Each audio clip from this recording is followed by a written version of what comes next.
ส้มตำไทยไส้กรอกเยอรมันแล้วก็ข้าวเหนียวทอดราดหน้าไข่จ้ะ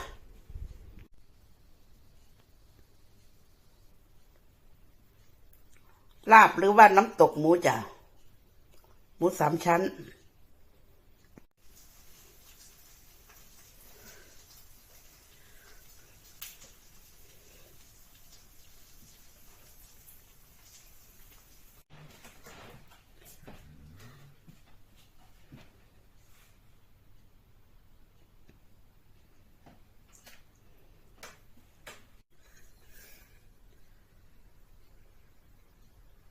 ข้าวผัดปลาทูจ้ะ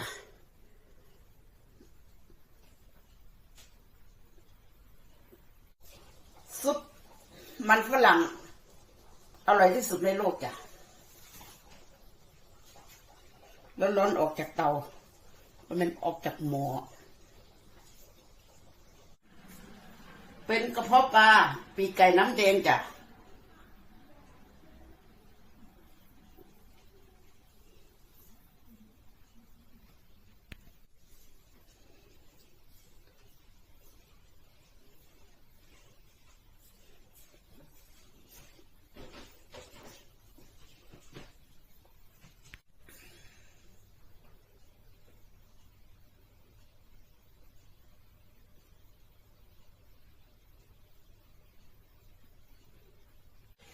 เค้กเบอร์รี่ที่แสนอร่อย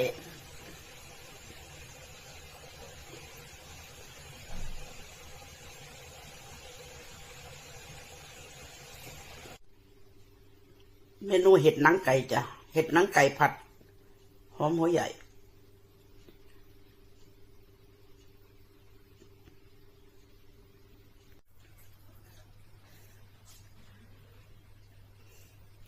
ผัดเปรี้ยวหวานกุ้งจ้ะใส่พริกปาปริก้า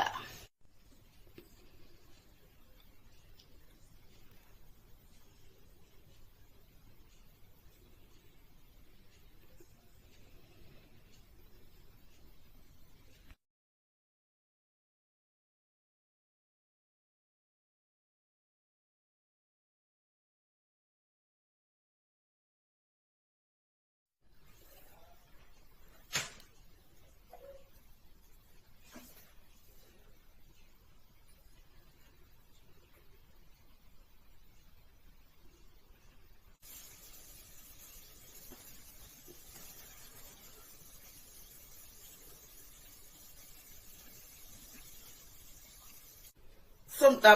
ำหัวคอราบีกับแอปเปิลอ่อนจ้ะใส่กุ้งมะกอกบานฮอดด้วยจ้ารับรองอร่อย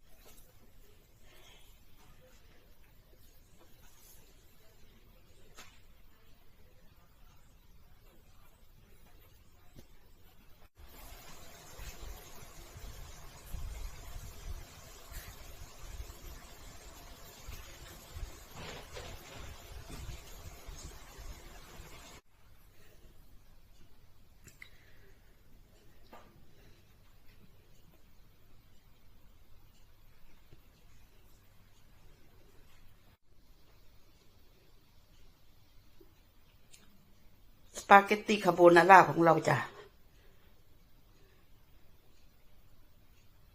ปลาทูทอดของเราก็เป็นอันว่าเสร็จสับเรียบร้อยเลยจ้ะเป็นตากินบ่จ้ะ